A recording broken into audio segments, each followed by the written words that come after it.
be wrong in some areas because, quite honestly, a lot of it jumbled together. So I have the basic outline. All right, the story opens with the arrival of Rosemary Hoyt, who is a starlet, on the shores of the French Riviera in 1925. It's in the off-season. She's with her mother. She goes to the beach where she meets two groups, sort of a happy group, a tan established group, and a more boring group.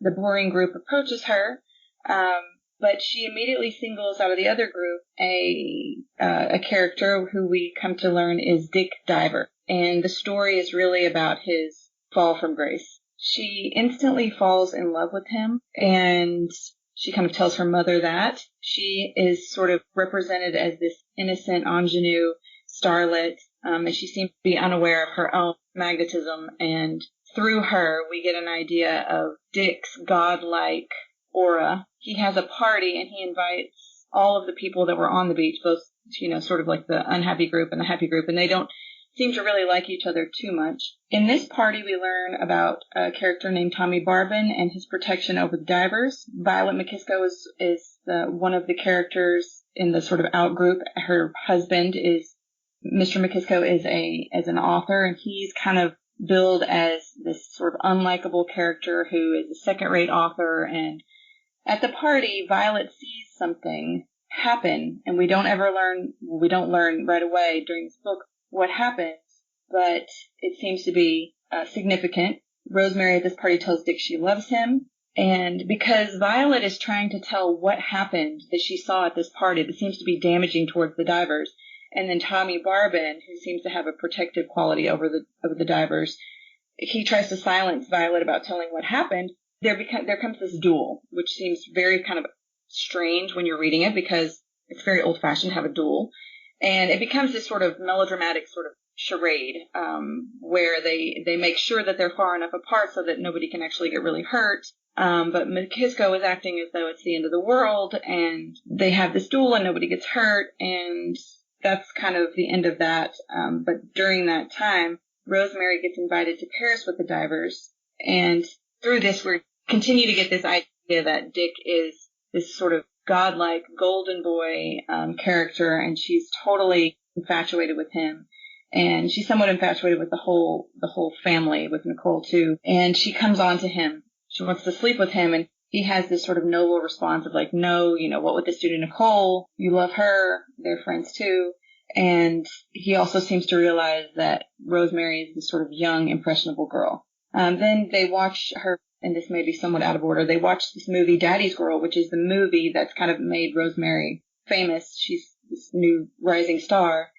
And the term Daddy's Girl is kind of very obviously, it becomes a foreshadowing, but it's very obviously like this play on the fact that Dick Diver could be the father of this young girl who we learned is 18 years old. So then we kind of hear about Rosemary's escapades through this guy named Collis Clay, and he describes this hot and heavy incident that occurred on a train. And so he's relaying this story to Dick Diver, and it becomes clear that maybe she's not quite as innocent as we think, and Dick is like very jealous. And there's this phrase, do you mind if I pull back the curtain, that Collis Clay says while he's relaying a story. And this is repeated throughout the story, and it kind of indicates that he's thinking about Rosemary and sort of filled with that consumption about her. So then we shift from Rosemary's point of view to Dick's. So the end of the season is happening, and there's another character, Abe, who's like a friend who was on that beach. He's a friend of the tan group, the in group, and he is an alcoholic, and we learn that he wasn't always this way, but that he kind of needs to get on a train and go, or going to be sort of the end of him, and Nicole goes with him. And during this time, there is a woman on the train that she was going to talk to about something, but it turns out she was very distracted, and it's because she was in a fight with her lover, and she shoots the man, and I believe she kills him. I'm not entirely sure about that, but she shoots this man, and it's sort of this recurring theme of this kind of man that falls because of the love of a woman. We learn more about Dick's savior complex here because he wants to help, and Nicole is very sensible, and so there's somebody else that can do that. Then we have another incident where there is the murder of a black man, and it's involving Abe North, and it happens, we don't really know exactly who does what, but it happens that the man gets murdered in Rosemary's room and she is out, and so they find the body in her bed, and so Dick,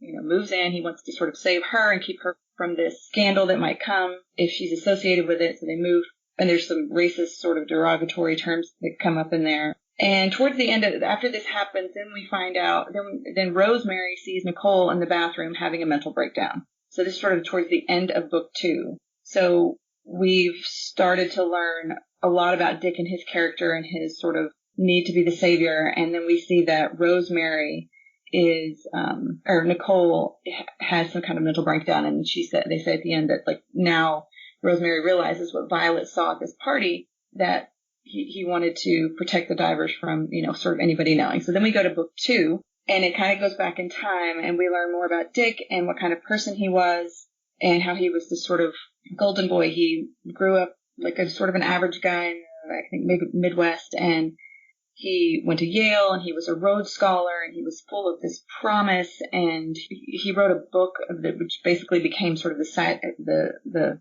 book of psychiatry that like is very well cited.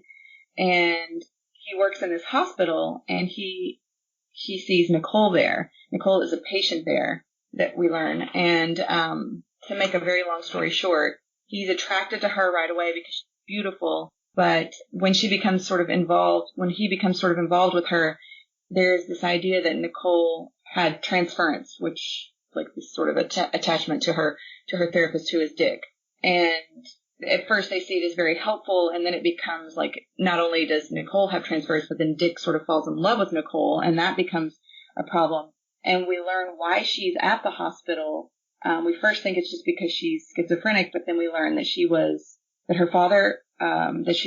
her mother died when she was very young, and her father admits to having molested her. And so then that's sort of the daddy's girl thing comes in. And then we meet baby Warren, who is Nicole's sister, who does not know about this event. And we learn about her character and the money that they have. And she kind of intimates that like, maybe if we buy her a doctor, this will be the way to keep her safe. And then it moves toward the direction of like, okay, Dick married her and he was sort of bought by them in a way, although he does love her. So this begins the downfall of Dick, So then we learn the time passes, they're married, they have 2 kids. During this time, Nicole has a couple more psychic breaks. They buy a clinic with Nicole's money, move away from the Riviera. They go to this place and he buys this clinic and he does work with these mental patients, and she's there and she has mental breaks, and there are some accusations which are untrue toward Dick about something, and it kind of begins her jealous spiral.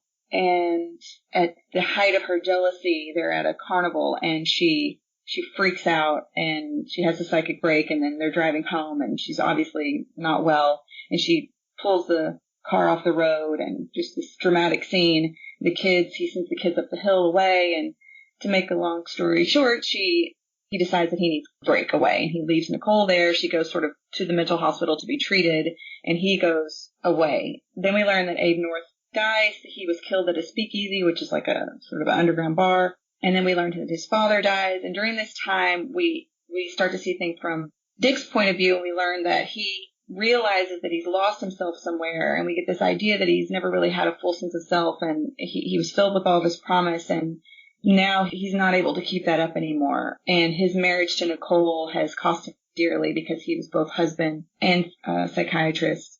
And as he travels, he comes across all these people, like he learns that Abe dies, and he runs into these other characters who, since time has passed, are the people from the past that we met earlier in book 1, and everyone's sort of changed, and Dick is no longer that golden boy that he once was, and he sleeps with Rosemary. Then from there, this is like the end of him in a way. Then we return to the clinic and Nicole, the beginning of the end, and she has an affair with Tommy Barbin. They realize that their marriage is just not working out, and he is no longer a serious man. He loses the clinic. The people realize that he has sort of a drinking problem, and she kind of goes off and marries Tommy Barbin, and they get divorced, and he goes into obscurity in New York, and he becomes like a general practitioner, and he writes papers and whatever, but he never finishes anything, and he's sort of a washed up. And that's the end of the story. And I hope I did it some justice. So, I mean, the basic trajectory of the story that strikes me is there's this rich, crazy girl, right? Nicole. Yeah. From the Warren family, which is like one of these rich American families, like the Rockefellers or the Crown family in Chicago or something like that. She's basically molested by her father. She goes nuts as a result. They send her over to a European sanitarium. Dick Diver works there, and he essentially, the Warren family more or less buy him to be a husband to Nicole, more or less at the same time to be her psychiatrist. And I mean, chronologically, that's how it works. Yeah, he's bought, but at the same time, he definitely has this idea that he wants to save everyone. And he wants to, over and over in the book it says he wants to reflect back to people themselves in this way that makes them feel good and happy. And he really needs to be a savior in every situation. And so it seems as though they bought him, but it also seems as though he didn't have to be bought. That's just sort of a byproduct. So I don't know. I feel like conflicted about that. A lot of people talk about it in terms of the money was his downfall and he did this for the money, but I don't think that was true at all. Also, I just have a question about his background. You said he was from Ohio? No, northern New York. Buffalo. Oh, okay. Well, no, he was from Connecticut, I thought. No, he's from Buffalo, I'm pretty sure. He's from Buffalo. Yeah. Oh, okay. So I thought he was I guess he was educated in Connecticut, and that's what they were talking about when they said Connecticut. I think I said Midwestern because I think his father was had these Midwestern values or something along those lines, and it was referred to at some point in the book. Great Lakes, I guess you could say. Is that the term Midwestern? Did that not come up at all in the book? I think it ended up later in the book. I was skimming through, but that was where he ended up settling for a little while. But I was just trying to determine if maybe there was some kind of a class ethic, strong, No, there's definitely values and there's definitely that in the book. There's a whole theme of class divide in the book, and that's there along with many other themes. I mean, it's a pretty complicated plot line. I find it exceedingly unlikely that he would have married Nicole. Nicole did not have money. If she didn't have that sort of sheen of money to her. I don't know if I agree with that. Oh, see, I totally disagree. I think he would have married. Yeah. I think the daddy's girl mental patient, because remember the Iron Maiden around page 239, the girl that was in the mental hospital who was covered in eczema, who he instantly saw her as this fragile being, and he wanted to swoop her up in his arms like he did Nicole, kind of save her. Like he just definitely has that, or to me, he has that idea of just wanting to be the hero. And so the fact that she was just this vulnerable, really kind of messed up girl, that he could be the daddy, so to speak, to the stable one, to her mental patient self. I think that was the draw. Yeah, but there's another reason too, is he was always very drawn to very, very pretty, beautiful women, and Nicole was beautiful. Yeah. The way she's described was as shockingly beautiful as Rosemary is described. And he was always drawn to that. I don't know if I would buy it as he was bought, necessarily. Yeah. I think that became something that he became aware of later on. Yeah. But I don't think that was, that might have been quote-unquote babes or whatever, babies' intention. Yeah, it was, on many levels. But from him, no, I think he actually fell in love with her, with Nicole. Yeah, I do too. I wonder, I don't know. If the money wasn't there, I don't know what it would have been like. But it talks so much about him trying so hard to keep his independence and how he wouldn't, he didn't want to spend her money. And it was like kind of a big deal to him to try to, he would travel. Make his own money. Yeah, when he would travel without her, he would travel, the economy class and all those kinds of things. So I don't know, he seemed to have issues around the fact that she had this much money, and maybe he did feel like at one point he says something about being a gigolo. Yeah, but I think that was baby's intention. She wanted to own him, and she did, really. Yeah. And that, I think that worked into it from baby's point of view, because she was the one kind of, encaged Nicole, because Nicole was in mental hospitals for so long. I mean, you know what I'm saying? It wasn't like, I don't know, it just felt like Nicole was being cared for or overseen in a very non-loving way by her sister. Mm-hmm. Nicole, wanting to own him, wanting him to stand still forever, encouraged any slackness on his part, and in multiplying ways, he was constantly inundated by a trickling of goods and money. Their actual meeting, their courtship, I should say, she has an active part in it, and it's clear that she's trying to capture, kind of take part rather than just be noticed by him. He was kind of godlike, right? Like Jennifer was referring to. So he had that aura about him. I just mean that it's less of her trying to have his godlike attention and aura towards her, but rather I think Nicole's feeling was one of wanting control and ownership of Dick. That's how I read the results of their courtship. I forget what exactly it was, but like at once, it was clearly flirtatious and charged, and they had the whole weird, patient-doctor relationship, but at a certain point I think she smiled at him or touched him, and then like the passage was that she realized at that moment that she had him in her grasp. Yeah, that comes up throughout the story, where she really needs to have his full attention, and she needs to know that, she's the center of his world, and when that becomes threatened, when he is indicating in some way that he's not all consumed with her, she becomes like a jealous maniac, right? Yeah, but I don't think that's related to the money. Yeah, that was what I was going to say, was that I get the feeling of wanting to own him, but more on an emotional level. I think it is related to the money. I mean, I think that it's an element of trying to point out how the rich want to get the regard of the people who are lower down the socioeconomic strata. I think that is definitely a part of this. Oh, I was just going to say, I think it's clear whether he knowingly knows it at the beginning or not, it's a part of what torments Dick. I don't think he knows his clear relationship about his love with Nicole or the money aspect. I think that's clearly a tormenting factor for him. Seems like maybe you guys are trying to talk about like whether it's a 60-40 and in which way, because obviously both things are going on here. But is there dominance? Is that like the argument? Because I think that like both sides are recognized that there is money going on, and there's obviously like psychosexual stuff going on. Yeah, but that's also a male-female thing that was very, and not only the rich-poor thing, the very class divide, but this is back in the 20s, and, that was a male-female thing, too. And that probably bothered Dick as well. But, that, his wife was the one with the big money. But I really don't think, I never got a sense that Nicole was very focused in that way. She was mentally and emotionally kind of all over the place. Babe, her sister, though, different story. Yeah, go ahead. I was going to say, can you explain Dick's downfall and the things that he's going through in the second half of the book without reference to him considering himself a kind of sellout? Well, there's this line where he talks. I think his dad is the one who supposedly said it. It's after his dad dies, where he says, "He was one of those about whom it was said with smug finality in the Gilded Age, very much the gentleman, but not much get up and go about him."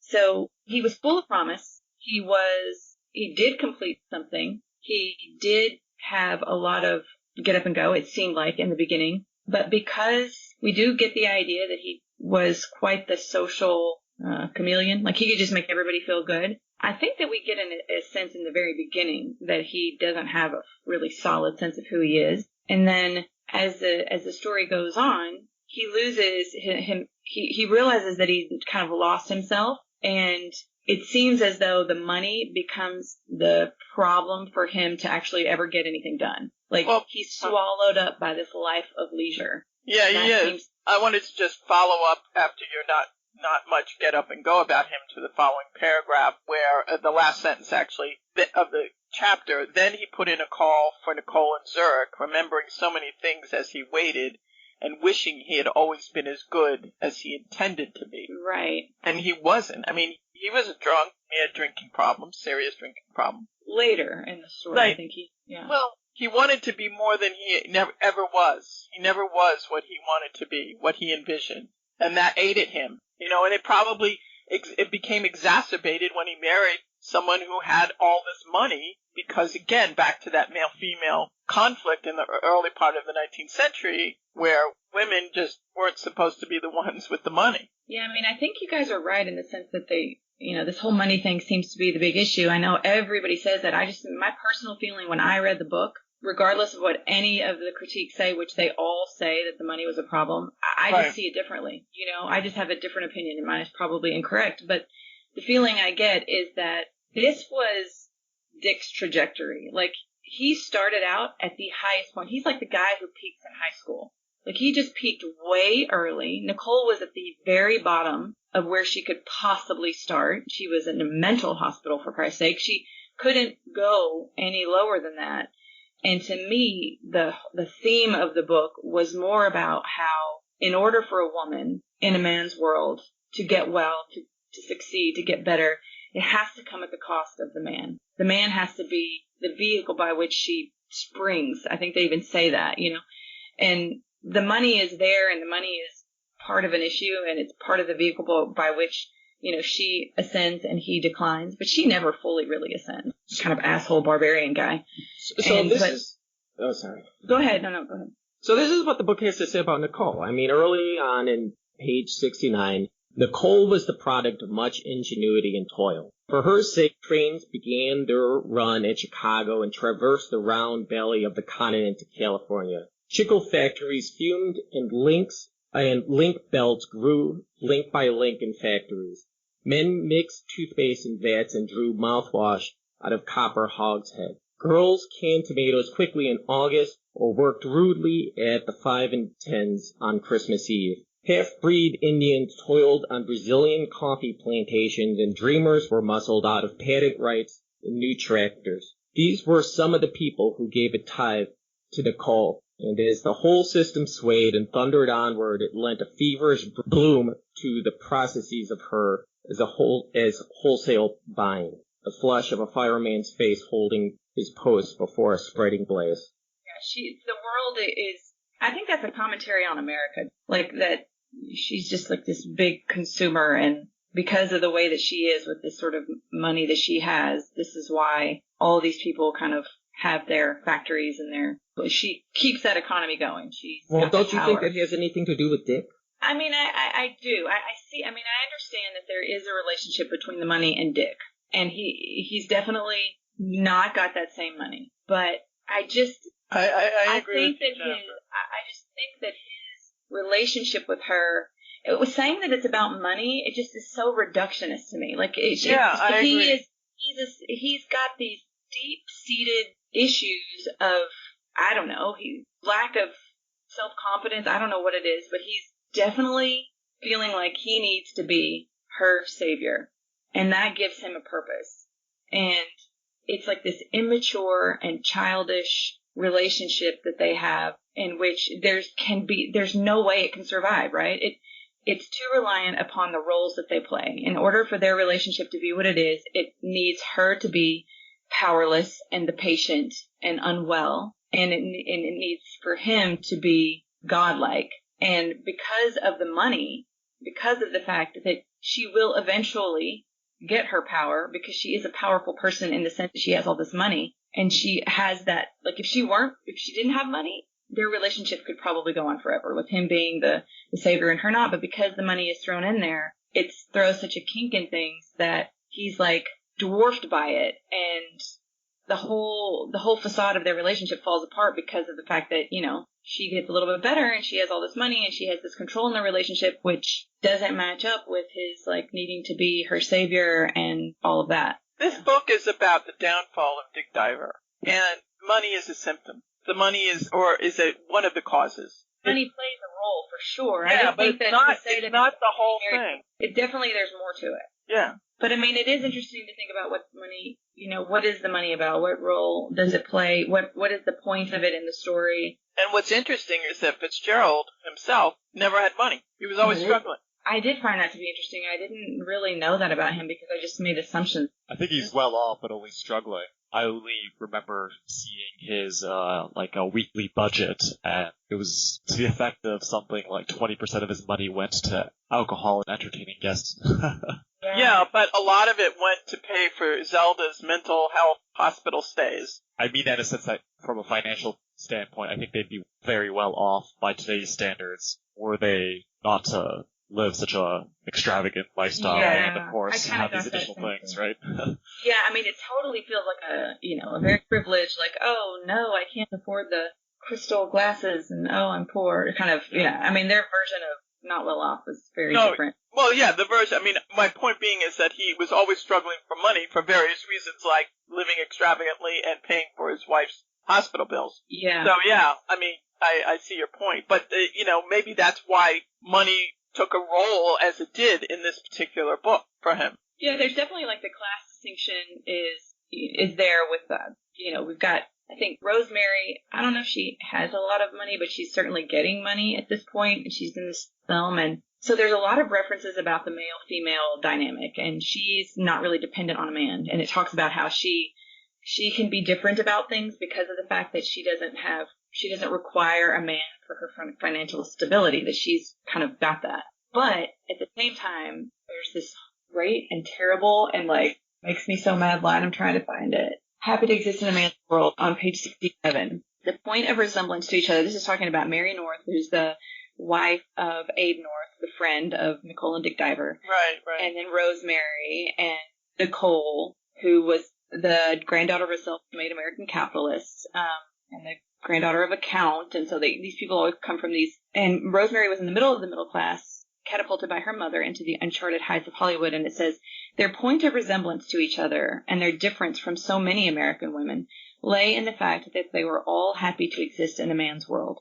They preserved their individuality through men and not by opposition to them. They would have made good courtesans or good wives, not by the accident of birth, but through the greater accident of finding their man or not finding him. So they have this, this idea that these women in the story exist through the men and by way of the men. And that made me ill to read, but whatever. Well, he says a lot of things throughout this. God. Sexist and sort of. Racist.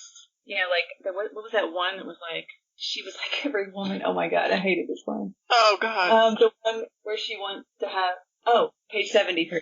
Like most women, she liked to be told how she should feel, and she liked things telling her which things were ludicrous and which things were sad. Oh, but most of all, she wanted him to know how she loved him. Blah, blah, blah, blah, blah. I know. I got that one too, and I was just like, oh my fucking God. Like most women, she liked to be told how she should feel. Like, is he an asshole? Like, is this Fitzgerald's point of view, and he believes this?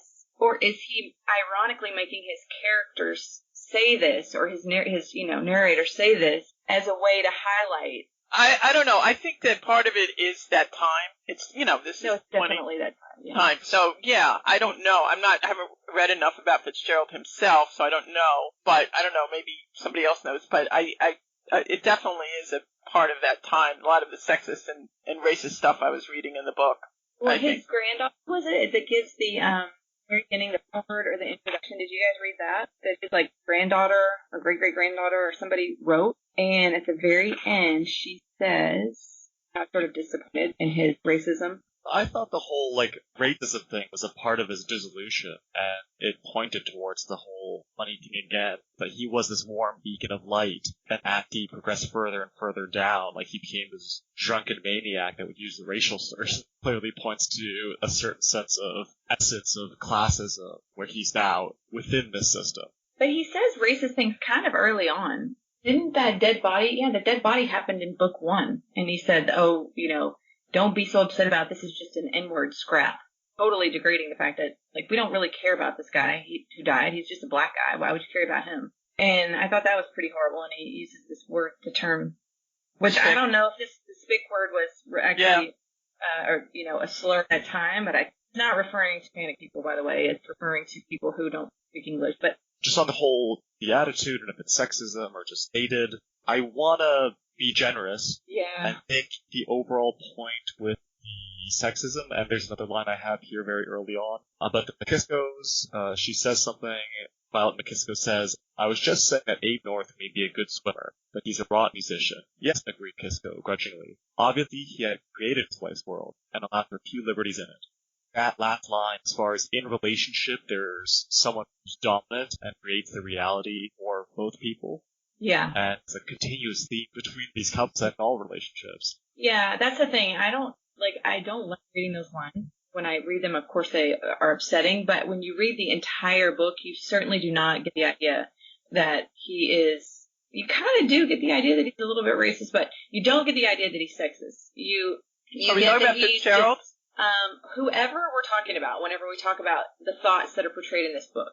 Is that Fitzgerald? Is that the narrator? I don't know. Like, whoever says these things, because they're the narrator's point of view, but is that F. Scott Fitzgerald? Is that the point being that he says enough things that he portrays women to be very complex, and he does make commentary on the fact that it is a man's world, that there are some women that are happy to be living in the man's world by way of a man, and the problems with that, but that there are some that are not, that implies there are some that are not. So I wouldn't say it's sexist. I think anytime you say like most women, it's just never going to go over well. So that's never going to sound good. Yeah. But he's not wrong in that he comments on something where he, that's true about some women. To me, that strikes really true, and to me it seems like a very obvious thing. I mean, I can think of it in my own life, that of my parents, people I know very well. You can tell the dominant person who creates this reality. Yeah, and in this situation, what's interesting is that he portrays, well, I don't know, the McKiskos are a bit of an odd one, because they end up both being, like, Mr. McKisko becomes a better person. He's always derivative in the way he writes and all of that, but he becomes a little bit more sure of himself, so he doesn't have such a chip on his shoulder later on in the book. And then she kind of becomes ridiculous, I think, right? Because she's just loving all the fame and glory that goes along with it. And I think a lot of the women become ridiculous if you think about it, because think about Abe North's wife, Mary. What the hell happened with her? I mean, she was crazy. Who was she married to? What was the guy? I can't remember his name. Or whatever. Yeah, it was like a prince, a Middle Eastern prince or something. Yeah. And it's very weird how that turned out. And she went on to receive this status. But it's like so ridiculous, right? And is that just our point of view being modern readers, or are we supposed to be thinking that this is a wonderful thing? Because she seemed like very vapid and ridiculous to me in the heart. Yeah, I don't know. And then also Nicole, it seems like she's better off than Dick at the end of the book. Not really. Like, I think that's the idea you're supposed to be left with, is that she's better off than Dick, but she's with this guy, which I never have a good feeling about. I think Tommy you know what? Tell me about this guy. I don't know, maybe because I wasn't paying close enough attention, but what is his history? Because I was like, wait, where did this guy come from again? It's some guy that I think Dick met somewhere. I don't know where, but it was like a person he picked up along the way, seemed as though to me. Does anybody else know? Tommy Barban is a French mercenary, right? He's a mercenary? Yeah, he's essentially a mercenary. I mean, I didn't know that. No, I did not catch that. Yeah, Where did you get that? Yeah, at the beginning it says he fought 8 wars before 18. I don't know if that was his bragging. Yeah, I knew he was in I knew he was in the war, or he was involved in the military in some way, but I didn't know he was a mercenary. Like, he was in the duel, as you mentioned. Yeah, well, he was a friend of the family. He was very protective over the family. And then at some point you learn early on that he has a thing for Nicole, but it's kind of like all these people like both of the characters, Nicole and Dick. And then I think Dick picks up on the fact that Tommy likes her, so he likes Tommy, but he has a little bit of dislike for him because of the fact that he realized, hey, he's into my wife. He just seems really rough around the edges, which is, would be fine, except for he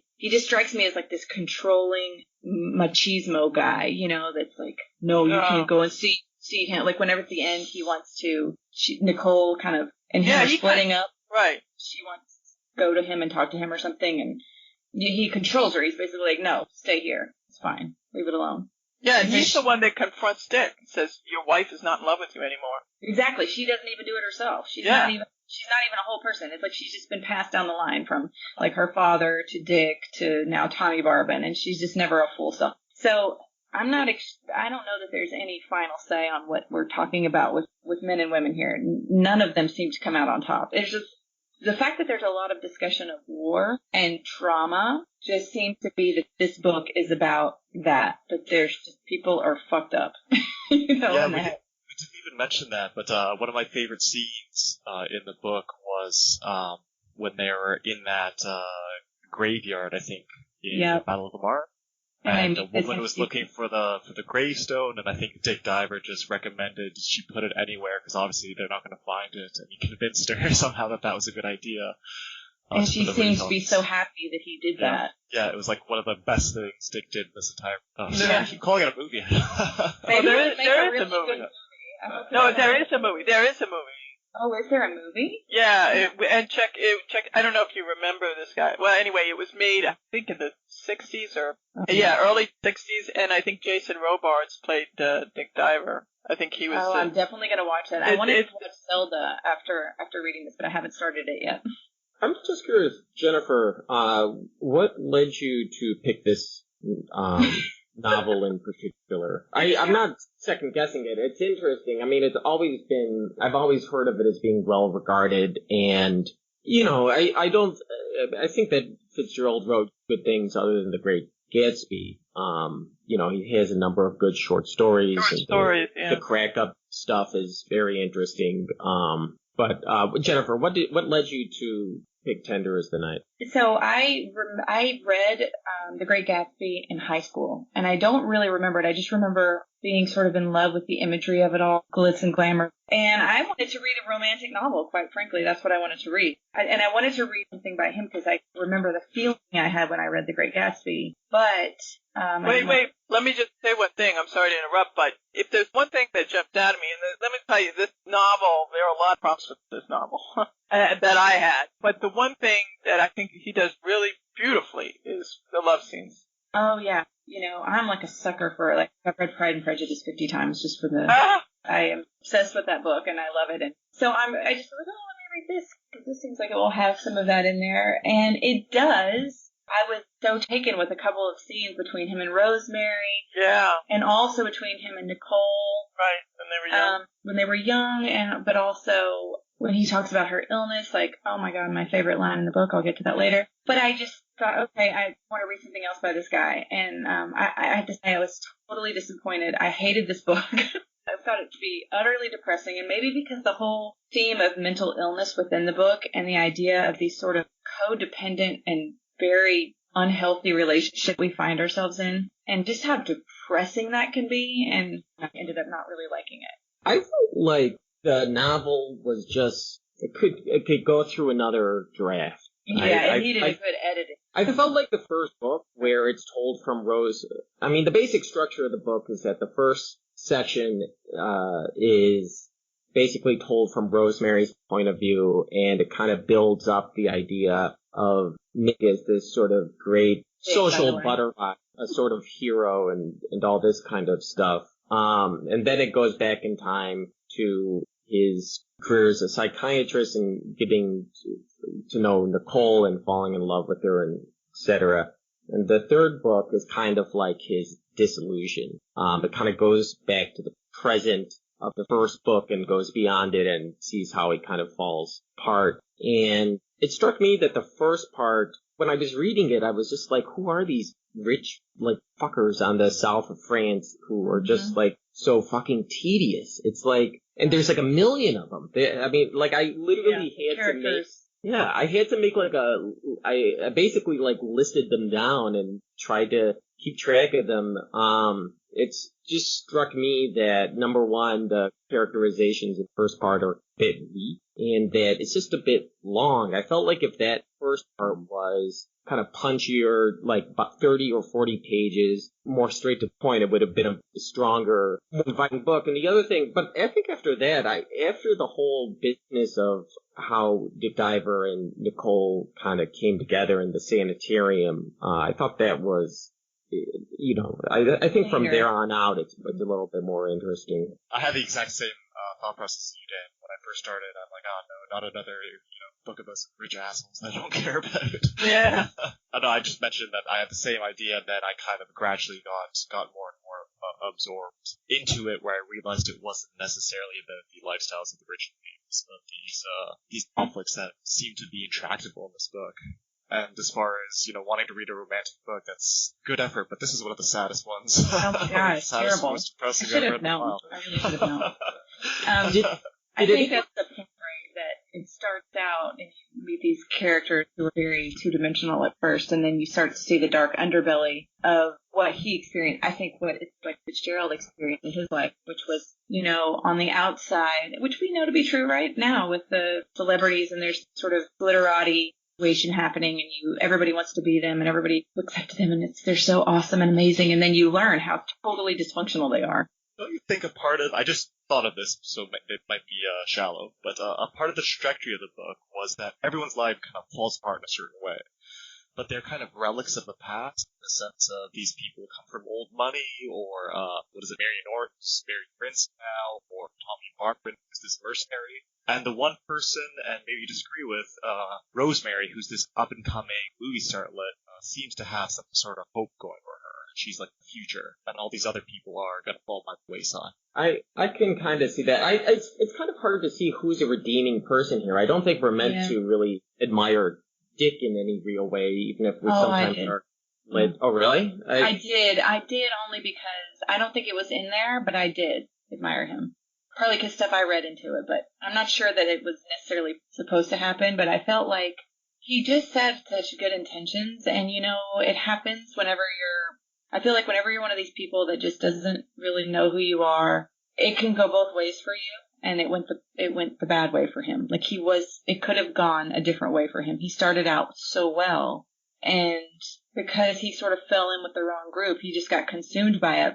Like if he hadn't fallen in, maybe he was doomed to because of who he is, but if he hadn't fallen in with these sort of wealthy, dysfunctional people, he could have gone on to do great things. He seemed to have some nobility. Like he seemed to have some. Like I don't know, Jennifer, because I would have to say most of the sexist comments and even the racist comments seem to come from him.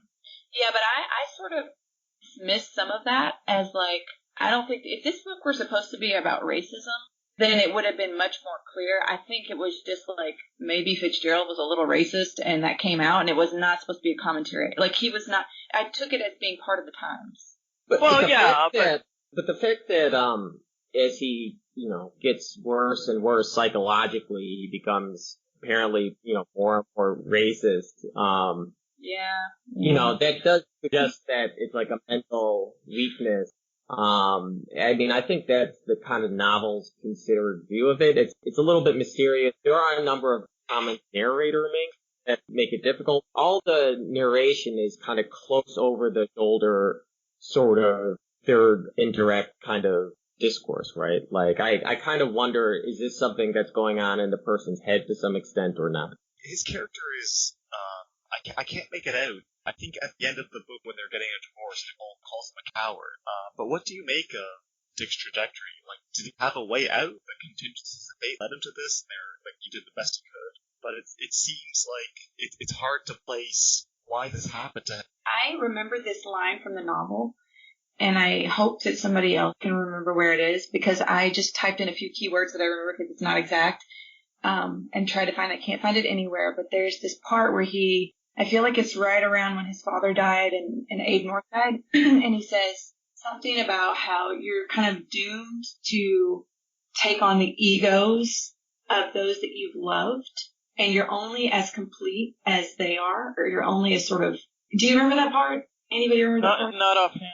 Oh, it was so good. It was so good. And it was, and I couldn't, and I was like, where is it? I tried to. A lot. Because we learned a little bit about his dad, right? And his dad was he wasn't a vicar, but what was he? He was like some kind of. No, he was. He was like a priest or something like in a church. Yeah, a rector or something. Rector, that's what he was. Yeah, and Wait, are you talking about this page 314? Yes. Oh my God, thank you. It was as if for the remainder of his life he was condemned to carry with him the egos of certain people early met and early loved, and to be only as complete as they were complete themselves. There was some element of loneliness involved. So easy to be loved, so hard to love. That part I have highlighted. Yeah, it's so good because it talks about, to me, you're like, the book is so much about youth and promise, right? Like the youth of when you're young, you're just so full of promise. You can only, there's so much ahead of you, and there's so much hope in you, and whatever happens to you at a certain point kind of there are these very important things in your life that can sort of seal your fate. And it seems like because his dad, and I still am not clear when in that part where it says, not a lot of us get up and go. Did his dad say that to him? Did he get labeled as that when he was young? And then, it becomes a sort of self-fulfilling prophecy that he self-sabotaged? I wasn't sure because he did actually complete a book. He did do things that were not just like, they were important. Like he went to Yale. He was a Rhodes Scholar. He became a doctor. Yeah, he became a doctor. He wrote the book that's like the referred to book in psychiatry. And because because he was attracted to this woman, Nicole, who was a mental patient. And I mean, there's a lot of beautiful women in the world. Let's just say there's a lot of beautiful women in the world. And he could be attracted to many. He was not attracted to her beauty. Her beauty maybe struck him, but it was not just that, right? She needed to be this vulnerable thing that he had to take care of and that he had to save in order for him to fall in love. And that's why he's so attracted to Rosemary too, right? She seems like this innocent, naive. She doesn't even know her own, like there's that one line where it says she'd only been recently allowed to think that she was, I don't know, fun to be around or something like that. It was such a great, Right. Yeah, she had just learned that she was like, she didn't realize that she was this beautiful, like she had been carefully curated by her mother and she didn't know her own power. And because she was this submissive character, both to her, her mother was the person she was submissive to in this story, but he was attracted to that, right? He seemed to be attracted to her. Well, that elicited his desire to care for and help. Yeah, like he just needed to be like, and that's like in whenever that woman in the train station kills the man, right. Hallis, I forget what the names are, but he immediately inserts himself in the situation and needs to help. And Nicole's like, dude, there's somebody else that can be way more help. Why are you going? He's like, well, I just need to go help. He just keeps wanting to do that. So that gets behind who he is, right? He's this person who needs to, it seems to me like he's this person who needs to create who he is through the views of others. So in every situation, he is making everyone feel good about themselves, such that you're the nicest person I've ever met. You guys are the nicest couple, because he leaves everyone with this great feeling about who they are. So he's very aware of everybody's character. And like even with McKisko, he said he kind of leaves him, he says something in the beginning about how he leaves him with, that he secured his ego, basically. He left him with this sense of superiority that he really needed to walk away with so he could feel good. And that's his goal in every situation, is to find out who everybody needs him to become that person, and to leave them feeling like they are the center of his world in some way. And Nicole refers to that as being worked over. She's seen him work over these people many, many times. And that's his way. And then because he's constantly identifying or sort of figuring out who he is through other people, I don't know, that's just I'm going on and on, but it just sort of seems like that's who he is. Has anyone ever read How to Win Friends and Influence People by Dale Carnegie? He seems to be that sort of person that Dale Carnegie thinks people should actually be. There's a funny quote on page 280 where someone said to him, "That's something you do so well, Dick. You can keep a party moving by just a little sentence or saying here or there. I think that's a wonderful talent." And Dick responds, "It's a trick." It's a trick. Yeah. Yeah. Did anyone have any thoughts about the title, which comes from Ode to a Nightingale? Ode to a Nightingale is its own can of worms, but I think that the basic idea of the poem is, or at least in that kind of part of the poem, where the phrase "tender as the night" occurs, sort of like through poetry, I am somehow communing with you, Nightingale, and where you are through the power of poetry, I can kind of imaginatively enter into where you are, and where you are, it's like tender as the night. The quote is, "Tender as the night, and happily the queen moon is on the throne, clustered round by all her starry days." But in his reality, then, he says, "But here there is no light, save what from heaven is with the breezes blown through verdurous glooms in winding mossy ways." God, I'm bad at reciting poetry. That's all right. So when you say, why did he choose that particular, why not "O Nightingale"? Why that particular phrase? Why do you think he chose that? Because I think that Dick, it's basically a poem about... Wait, I'm sorry, I hate to interrupt, but I just want to say that there were other working titles. The Boy Who Killed His Mother. Right. The World's Fair, the Malarkey Case. There were different working titles. Right. I'm just trying to work through why he picked this last one. And, I mean, I sense it's that because Dick is kind of creating a fantasy world. Essentially, he's using the power of his creativity to kind of create a fantasy world. And, I mean, maybe that's a little bit too negative. I mean, the poem itself is a bit more positive. Keats's idea of, how to access, a world sort of transcendence through poetry.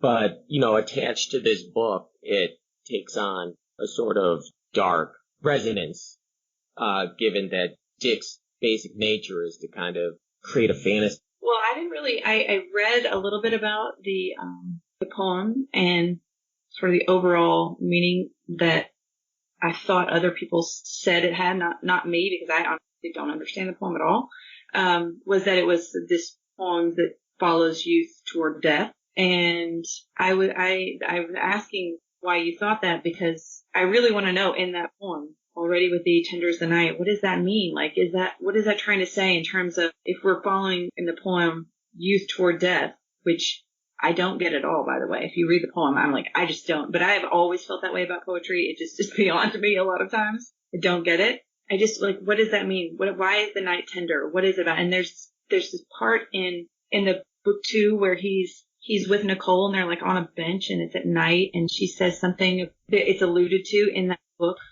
or in that portion where this specific period in time is held together by, do you remember that part? In the poem, that it's interesting because the idea, Keats is, the narrator or the persona's longing for transcendence is kind of fused with a longing for death. I mean, there's a line saying, darkling I listen, and for many a time I have been half in love with easeful death, called him soft names in many a mused rhyme, to take into the air my quiet breath. Now more than ever seems it rich to die, etc., etc. So there's kind of like an idea of somehow the artificiality is somehow linked with the drive towards death, right? Like the artificiality of trying to create a fantasy world.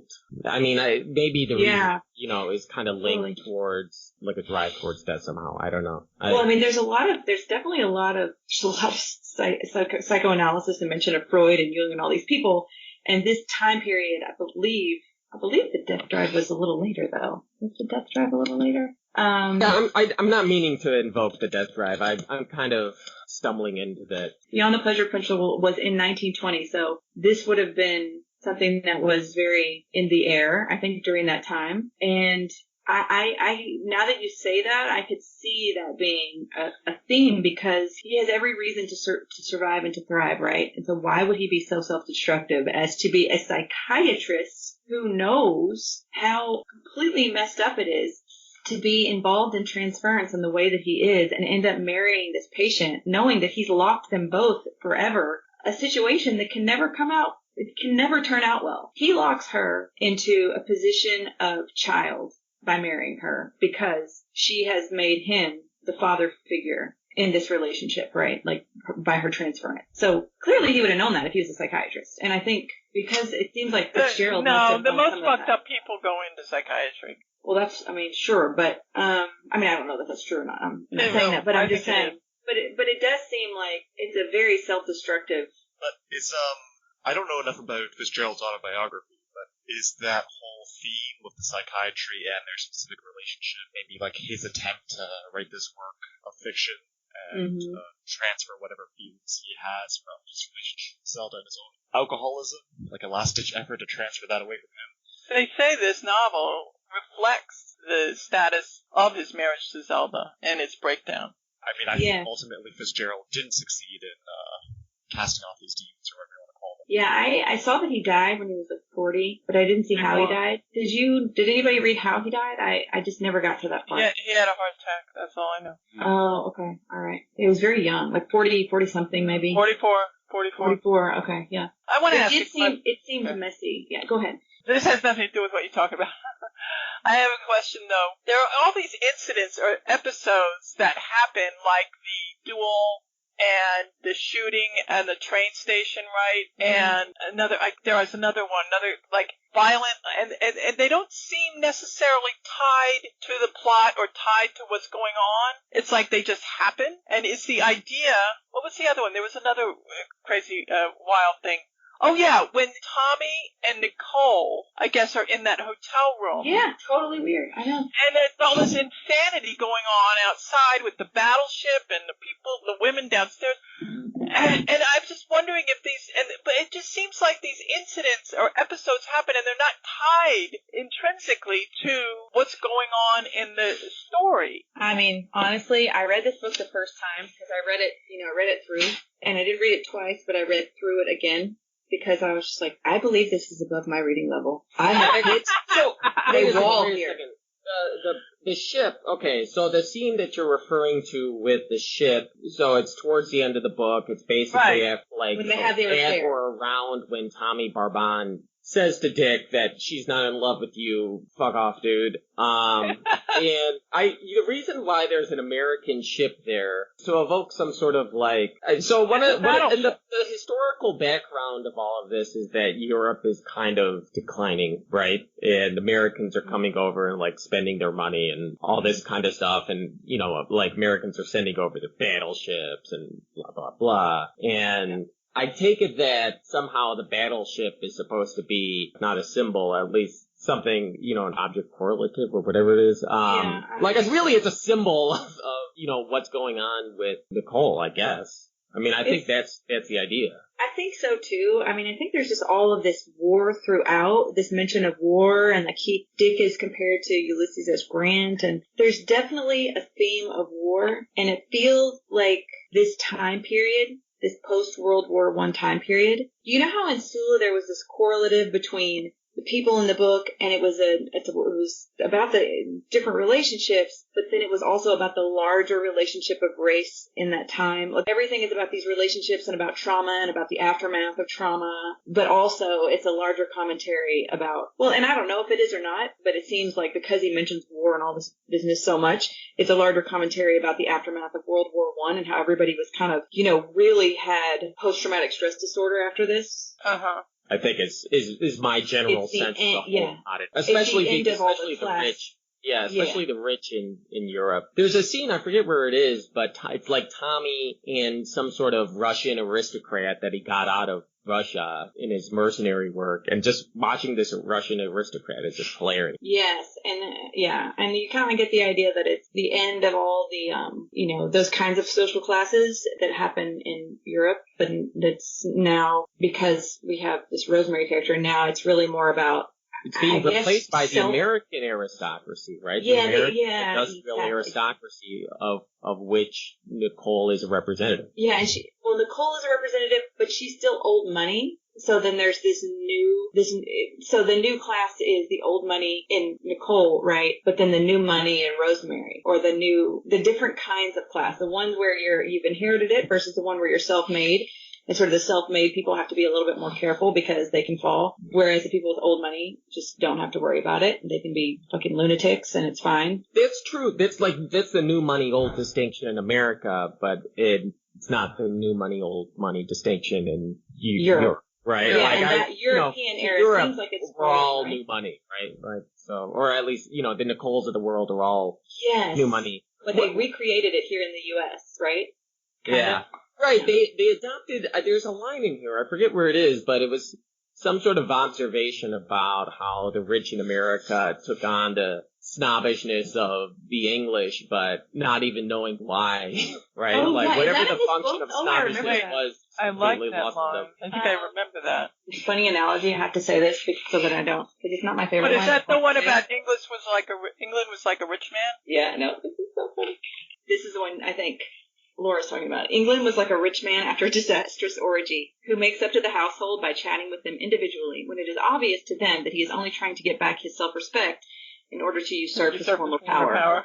I love that one.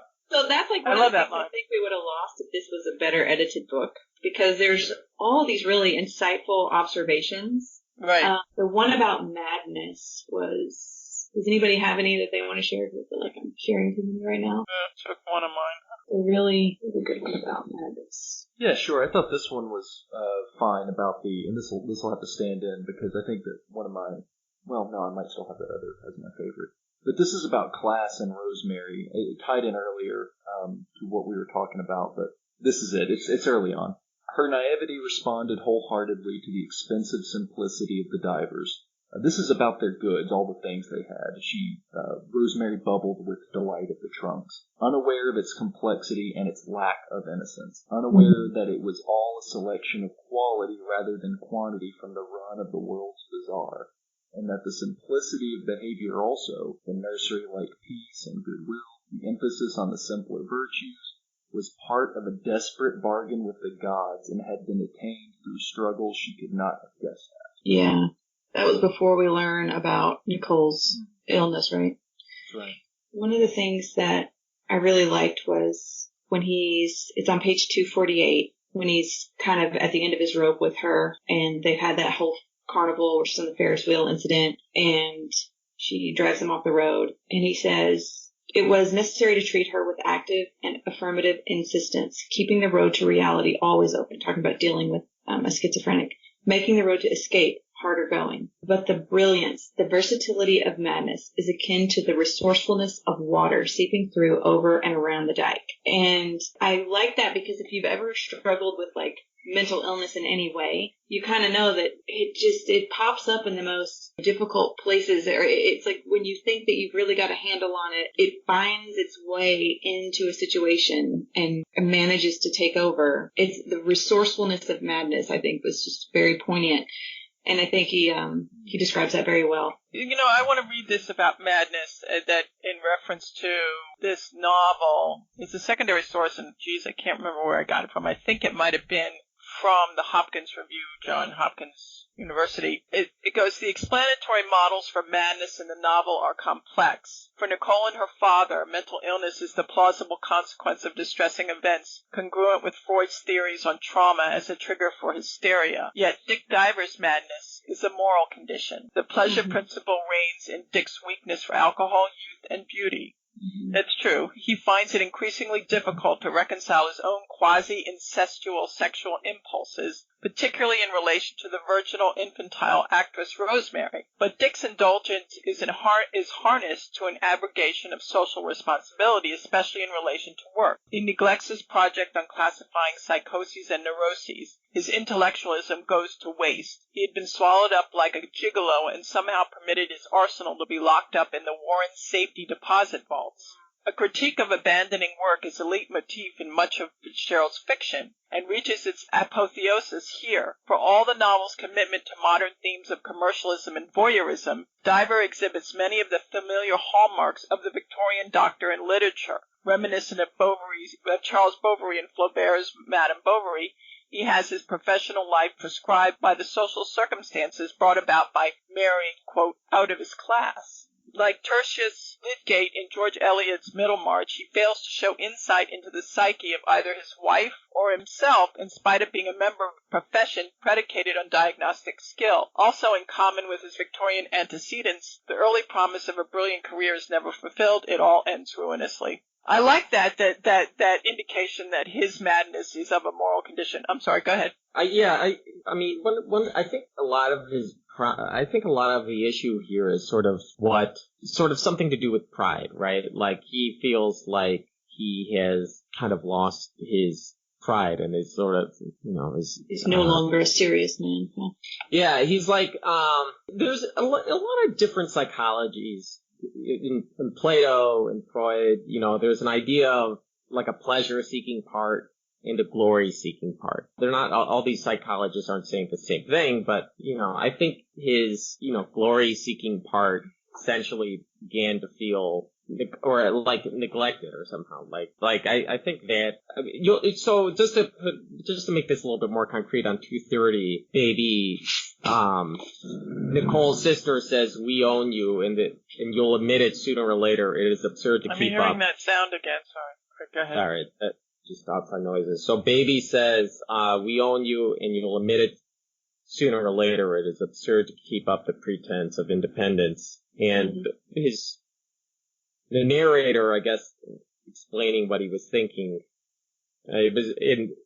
this part really hits hard on the theme of, like, men versus women, right? But the narrator says it would be hundreds of years before any emergent Amazons which means, like, I guess modern women, would ever grasp the fact that a man is vulnerable only in his pride, but delicate as Humpty Dumpty once that is meddled with. Though some of them paid the fact a cautious lip service. Where is that? Because I think we have it's okay, we have the same version. Okay, I found it. 230. I mean, isn't the episode where Dick gets drunk and punches the Italian detective in the face and then gets beat up and locked up? I think he mentions it as a turning point in his life where he can't go back due to how that affected his pride. Yeah, he's like, he's going to be a different person from that point on. And I think when I read that, it felt to me like up until that point, and I may be getting my events out of order, but it seemed like up until that point he was toying around with the idea that he completely lost himself. He knew that he had.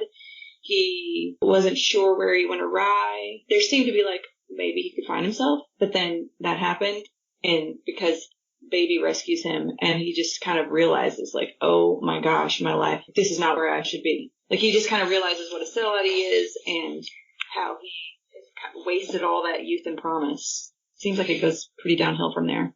So, I don't want to, if someone else has anything to add, but one thing I can't figure out is how this all started.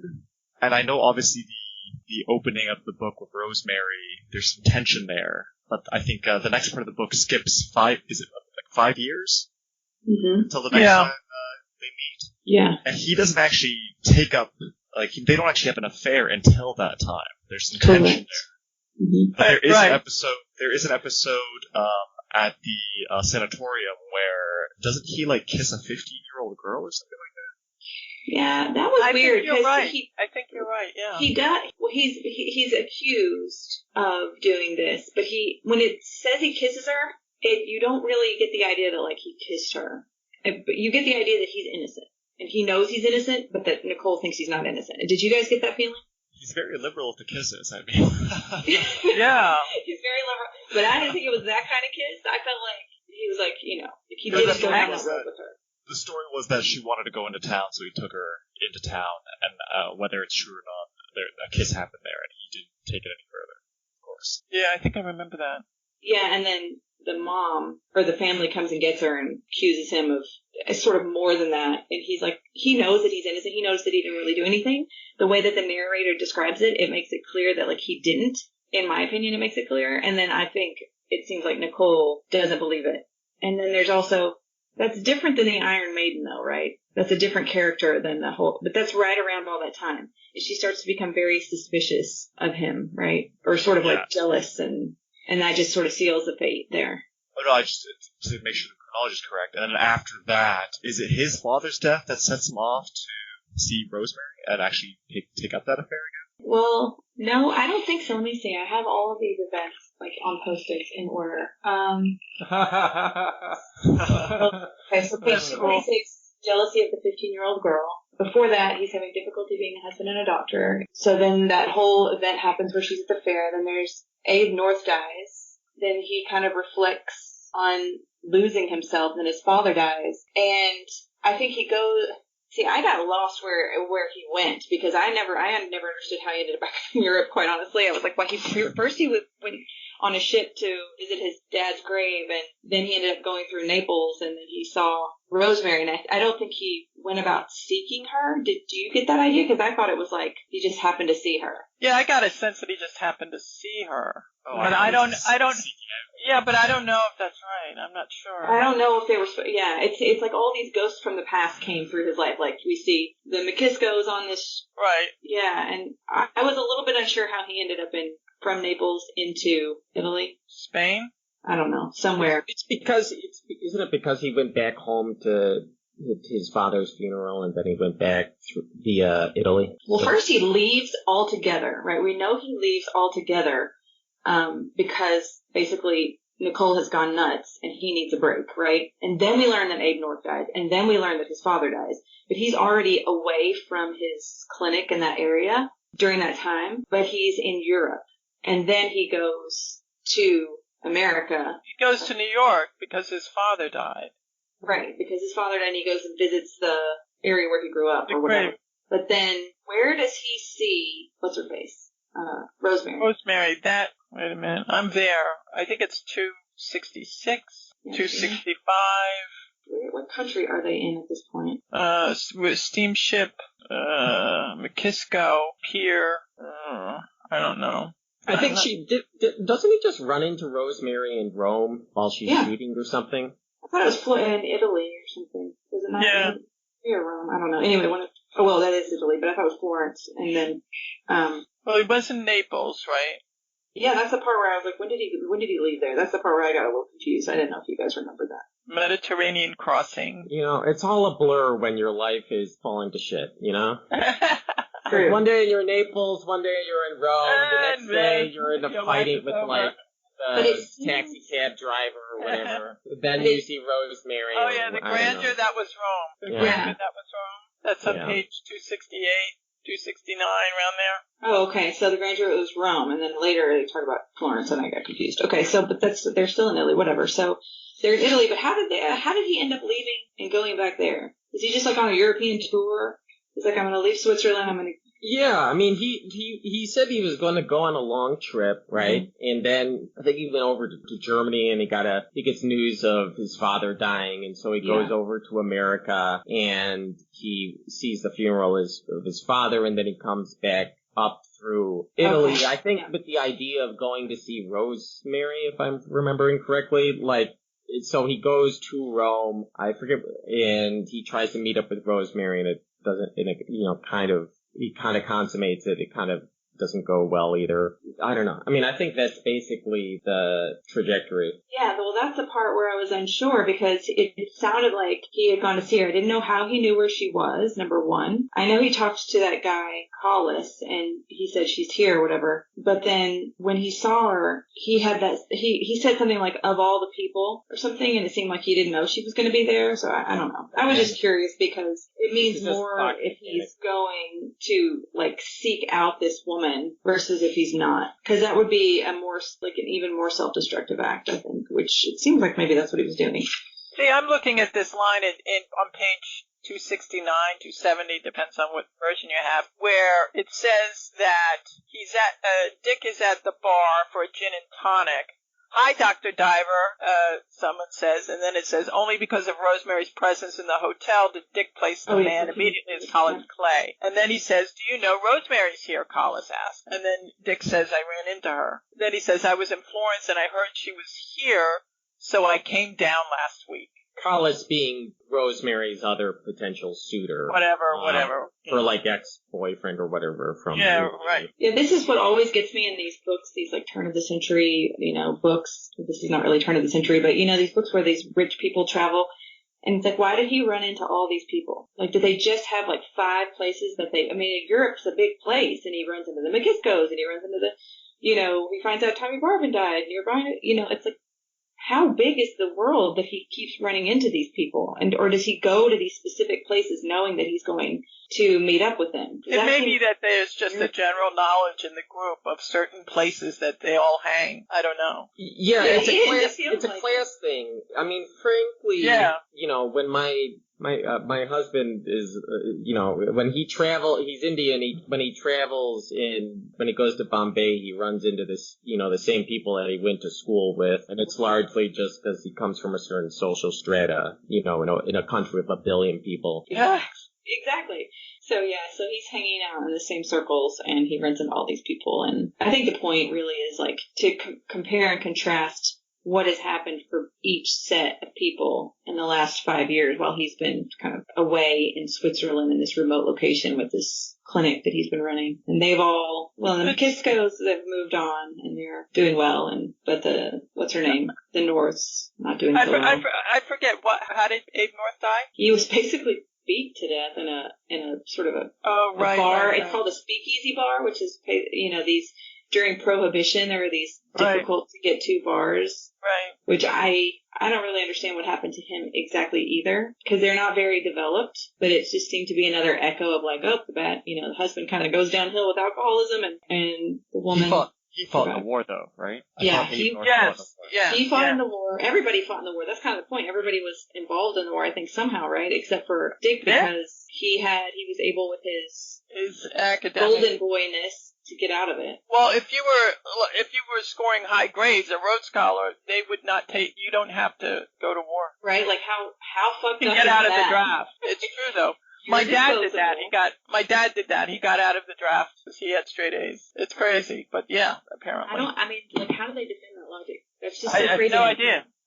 It's so classist and awful. It's just awful. You're not as educated, therefore you're disposable. Exactly. Exactly. Just side note, it was the opposite with warriors in World War II in Japan. So apparently, like most of the bonsai fighters were incredibly sensitive artists and educated people who had like questions and philosophical problems with everything, but they were in the war plans. Wow, fascinating. Wow, interesting. Yeah, I mean that's terrible. Anyway, I gotta have to go soon, so maybe we can head to favorite lines or not favorite lines. Well, I would like to hear what other people felt about the book. Did anybody actually really love the book, or crickets? I had to really quickly read the last 50 pages today. But I started to really like it, and I kind of want to go through the end of the book to see if I get a stronger opinion about it. I did share the general sentiments of it being a deeply depressing book, though. So as far as like taking pleasure in reading it, a lot of it was just this, like, ooh, my life. I have so little control of my life, and everything is so awful. Yeah, I just pray that whatever contingencies bring my life to a close are better than those that affect the timers. Like Jesus. I feel like Great Gatsby has a lot of the same themes in terms of kind of wanting the tragedy of believing in a fantasy, but Great Gatsby is fun and sort of alluring in a way that this book isn't. Dark. Yeah, this is sort of like the Great Gatsby without the bells and whistles and fun and stuff like that. I think because he was writing about his marriage to Zelda. I think that's what was happening. This book took him 10 years to write. Yeah, he should. And it didn't start out. It didn't start out this way. It didn't start out the way it ended. And it was edited massively, but not by him. No. He So only the had first his version, friends edit it. the first version. So he came out with two versions. The initial version, I think, is more or less what he had in mind originally, and then later on, he had this idea of, well, why don't I avoid the flashback structure? And at that point, he began to revise it, but he never actually completed revising it. So this guy named Malcolm Coley tried to complete it himself, and he came out with another version that was just told straight chronologically. It doesn't even start with Rosemary. It starts in the middle, like where our book 2 starts, Yeah, and I think that isn't a good idea either, because I think Fitzgerald's initial impulse of trying to build Dick up by presenting Rosemary's Eyes I think that was a good idea, but I just think it went on for too long, and I think that he just should have tried to draw this motley of rich, expatriates a little bit more clearly. Like, they're just kind of floating in and out of the scenes, they barely register. You could have done without a lot of the scenes. Like, you could have done without even though that was your favorite Cesare, the war scene you could have done without that. You could have done without the part where they go to this random party, him and Rosemary, and he says, you won't like any of the people here. That was, like, totally useless. There seems like a lot of scenes they could have cut out. Do you think Dick is Fitzgerald? I'm sure every writer... I think it's a critical reflection upon himself. I think he's not, like, presenting this guy as a bid for sympathy. I think he's presenting this guy as it's almost like a tragic vision of himself. Yeah, I mean, I don't know about him very well in terms of his biography, but I do know, I'm aware of the difficulties of their marriage and the difficulties Zelda had, but I'm just wondering if Fitzgerald had that quality about him where, kind of stepped back and just tried to take care of the situation, whatever, like that he wasn't, I don't know, do you get that sense about him, what you know about him? That he wasn't like, that he was more like Dick in that sense that he sort of tried to take care and make other people happy, but not himself? I do get that feeling personally in a small way, but I think for him to be able to write this book with such an awareness of all of that, he has to be more aware himself, right, as a human being. So he could never be Dick Diver because he can portray Dick Diver. And I also have a suspicion that he's not just talking about himself, but he's talking about a certain sort of slice of society, and that slice of society is sort of like people who basically come from the middle class but are trying to live upper class lives. Mm-hmm. That they're basically people pleasers. I mean, I can totally see, look, in New York, I can see this sort of slice of, the world very clearly, that it's a sort of middle class person who's trying to make rich people happy, and, it just, it's kind of ridiculous. So that's my sense of who he is, basically. What were you going to say? I just had a question that I think maybe, at the risk of expanding the conversation, and Lauren, maybe you should, feel free to just give a last line and opt out. Maybe this is quick, but is this like a comedy, a tragedy, or like a drama? Like, is there like something that Dick did to make it like a tragic thing that like, well, that's what you did and it set things in motion? Or is it just like a dramatization of forces? Is this some kind of just inevitable consequence of the way these people are set up? Or is this, I don't know, some kind of take down people with like circumstances that I don't know what would make it a comedy. I think it's definitely a tragedy because in my opinion, we absolutely have a tragic hero. Absolutely. We have these flaws that are specifically related to Dick Diver. He has the the savior complex. He has, all his particular flaws, which lead to his demise. And that, to me, is a tragedy. Yeah, I definitely think so. I agree with that. And I don't know about that. I think the rest of it's like Dick Diver's story, and everybody else is kind of in it, and they're not really developed fully. We don't really get a full development of You know what's interesting is I didn't have that sense in the first section of the book. And I've read that some people have perceived that first section of the book, which is all about Rosemary and diving and, the beach and all that stuff, that in and of itself is kind of its own novella. It could actually be separate. But when I read it, I didn't get a sense that this was like all Dick Diver. I got that at reading the second section, where it goes, back into him meeting Nicole and all of that. I thought it was more of a, what is this, weird little relationship happening that may or may not happen between this, older man and this younger woman and all of the... Mm-hmm. I just want to throw this out there. Does anyone have a sense that the mom of Rosemary is this really subtle way almost pimping out Rosemary? 100%. Oh, absolutely. Yeah. Absolutely. She was very creepy to me. It was very creepy. That whole relationship was like, to me, alluded to the fact that maybe definitely the father of Nicole, what's his name? Mr. Warren, molests his daughter and uses her in this most horrible way after the death of his wife. But that, I think, in its own way, her treatment of her daughter and her manipulation of her daughter is equally as sort of like despicable. Like, she's like she would have been an interesting character, I think, to flesh out more, but she wasn't really all that prominent, so. Is that more in the second? Oh, go ahead. No, I think she's fleshed out in the movie. Oh, is she? Oh, I gotta watch the movie then. Yeah, that's what I read. Anyway, I'm sorry, go ahead, Nathan. Oh, no, I just, maybe I wouldn't know, but maybe I just had a different impression or I'm just being naive, but she seemed really protective of her. My read of it was that she knew how bad the world could be and tried to give her daughter a chance to go up against it, but had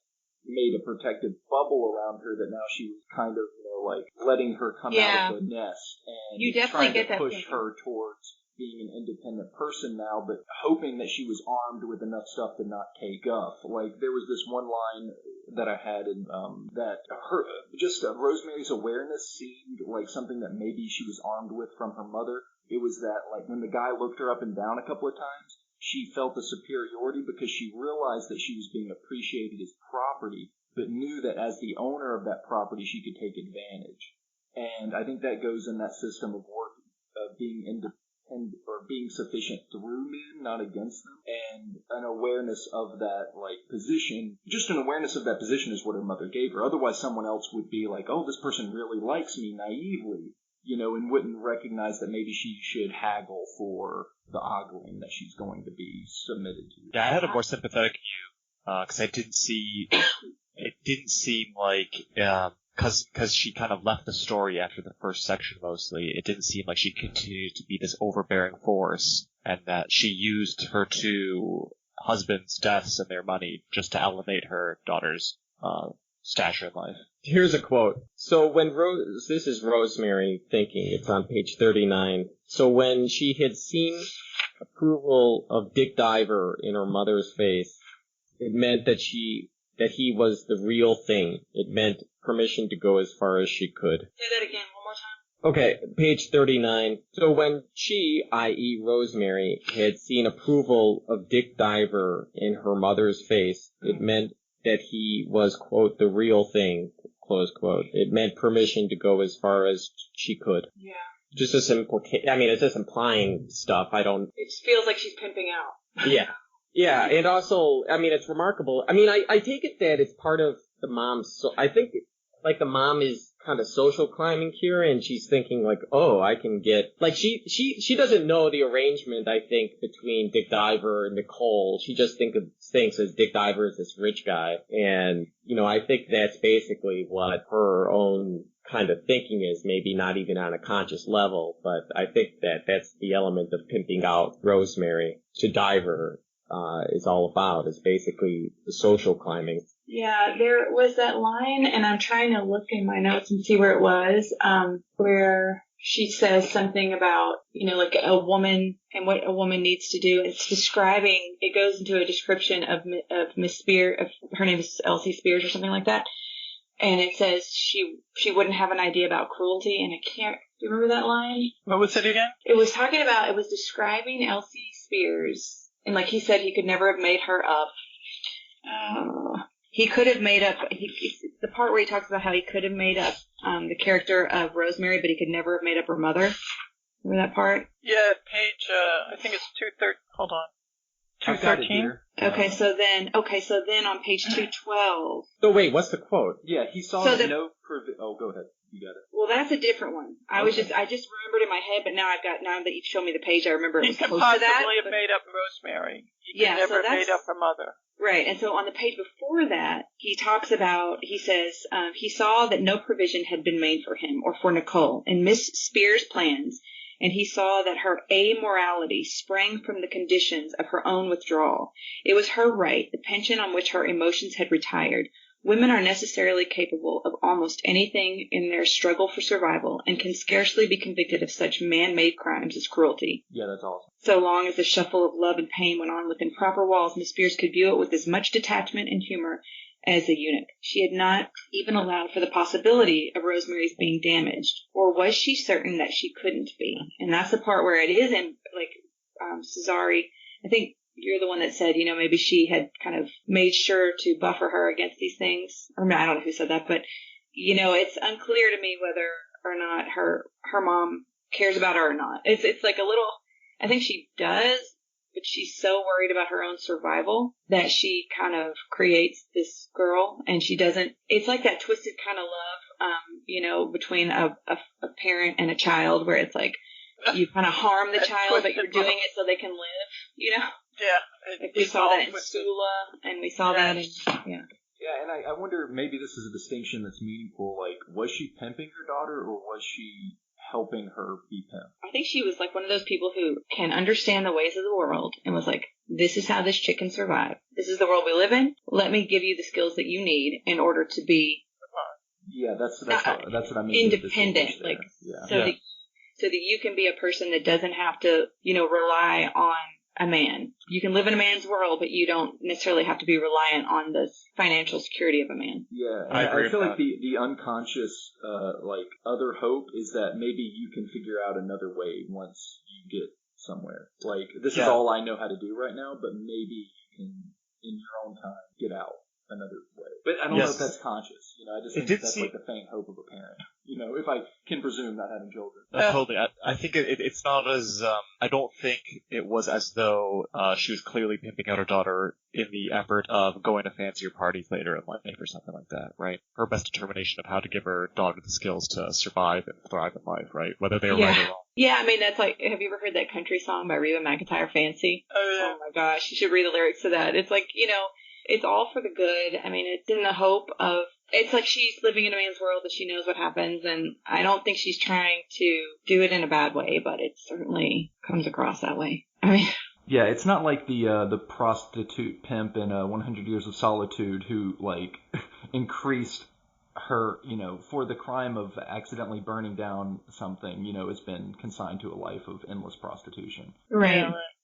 Though in its own way, I mean, that's a different material circumstance, and so the values are different there, To this one woman, yeah. Anyway, it's a different measurement, but that's like obviously exploitative in another way, without the care and concern. There's also this whole theme of acting throughout, and they refer to themselves as acting, and like there's even one part where he says it was Rosemary's time to cry. So she did, kind of like it's a scene in a movie, and this is the part where she cries, and this is the part where it's like everybody's just playing their role, and this sort of feels a little bit like Rosemary's playing certain roles so that she can get where she needs to get, and everybody does that to a certain extent. Yeah, I remember that scene specifically. Rosemary, I think, does come off as like the most sympathetic because she really does have the feelings. Like in that moment, recognizing the acting, she realized that she had been like kissed seriously and never liked it in the movies, but that's because she had never realized what it was about until now. And she realized that if she was in that role now, she was going to throw herself into it, I think was the line or something. Yeah. All right. Yeah. So, are we good? Do we have last lines? Go for it. So on page 253, there's just a small observation. The following. Part of Dick's mind was made up souvenirs of his boyhood, yet in that somewhat littered 5 and 10, he had managed to keep alive the low, painful fire of intelligence. And it's particularly the phrase, the tawdry souvenirs of his boyhood. I like the painful intelligence part. Yeah, they're both good. Yeah, there's a reference to this adolescent story writer, or an author who writes adolescent. There were a lot of references book too, by the way, that I was like, I have no idea. I don't know what the Arbuckle scandal was. I had to go look that up. I don't know what this author who writes about adolescent boys, but there definitely is that kind of theme about like the boy that never grew up kind of thing. Did you get that sense throughout the story? Yeah, I think that's. I have a short one. Okay. And this is just, I think, Nicole kind of reminiscing on their relationship, and I think it's tragic in a certain way. It's on page 176. Isn't it funny and lonely being together, Dick? No place to go except close. Shall we just love and love? But I love the most, and I can tell when you're away from me. Even a little. I'm sorry, even the what? Even a little. Even a little. Yeah, that's sweet. Here's the romance, Jennifer. I know. There's some. Okay, so I actually think it might not be on 176 for us, Laura, if you're trying to find that quote. No, that's all right. I don't know where it is, yeah. I was worried remember that he was, because Cesare always takes my lines. Oh. So. Okay, so I'm gonna say mine then before you take mine. I was thinking he was gonna take mine for a second too. It's on page 260, and the reason I like this line, and the reason no. And I'm the reason looking I at like my this line, line, and it's on page 260. That's hysterical. Is because I like leading up to it where, he's remembering Nicole and he talks about how he wants to remember her in this way. And I this is why I felt a lot of empathy for Dick. He says, so he's remembering this time, and she said, "Think of how you love me," she whispered. "I don't ask you to love me always like this, but I ask you to remember. Somewhere inside me, there will always be the person I am tonight." And is that your line? That's my line. It's so good, right? Oh my God, it was so tragic. This is the only time I burst into tears when I read that. I know, I love that line. And I think it's because, I don't know, in relationships, you're the best of yourself and you're the absolute worst of yourself. And And as time fades and you move on, you do tend to remember, hopefully, the best. Those moments. Yeah. All right, then I'm going to make it very complicated. First of all, what I'm going to do is I'm going to give you sort of, not necessarily a favorite line, but sort of a favorite line. favorite moment. But I'm also going to mention that I have to say one of my all-time favorite lines is actually a line not in this book, but about Fitzgerald's writing. And it's by R.W.B. Lewis, who is a literary scholar. And he said, Fitzgerald's style is not intended to call attention to itself, he said. And then he said, Fitzgerald's words, are never in love with themselves. And I got a real sense of that reading this book. And I'll give you an example of one. This is a line from page 268. And this happens throughout the book. I read so many lines, and I definitely felt that what he said about how Fitzgerald's words are never in love with themselves. This is on page 268. It's when I think Dick is at the hotel and he's seeing Rosemary come over. And he says, as she came across the lobby, her beauty, all groomed, looked like a young horse dosed with black seed oil and hoofs varnished, shocked him awake. And I'm like, wait a minute. I mean, that's very intense imagery, but what? And so that to me reflected what Lewis said about how Fitzgerald's words are not in love with themselves. That felt like they were really, fighting each other there. But anyway, since Jennifer took my line, I'm going to refer to the end of, it's page 276. It's the last paragraph in the chapter, and let me read it to you. Dick and Rosemary had luncheon at the Castello dei Cesari, a splendid restaurant in a high-terraced villa overlooking the ruined forum of an undetermined period of the decadence. Rosemary took a cocktail and a little wine, and Dick took enough so that his feeling of dissatisfaction left him. Afterward, they drove back to the hotel, all flushed and happy in a sort of exalted quiet. She wanted to be taken, and she was, and what had begun with a childish infatuation on a beach at the beginning of the book was accomplished at last. Finally. And I have to say, maybe it's the way that the pages were laid out on my Kindle, but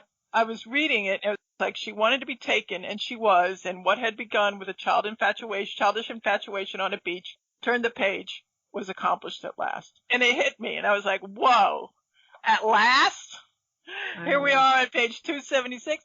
Anyway, I mean, because to me that was just like an attention that started very early and just continued throughout, the reading of the book. But my point being, I mean, in terms of favorite line, Jennifer took it. But like I say, I gave an example of how his words are not in love with themselves, and I really liked that scene. It just hit me, the way that played out, where it was finally they got to sleep together. They really are reflections of each other to some extent. Oh, yeah. I mean, they're both kind of striver types who are trying to move towards some sort of idealized thing. Obviously, it ends worse for Diver. Rosemary, luckily, their little affair kind of falls apart, but you can see how there's a fair number of things that kind of echo and reverberate in this book. It's, the Rosemary Diver thing is one of them. But I do want to say, I cannot say that I love this book. Yeah. I can't say that I love this book.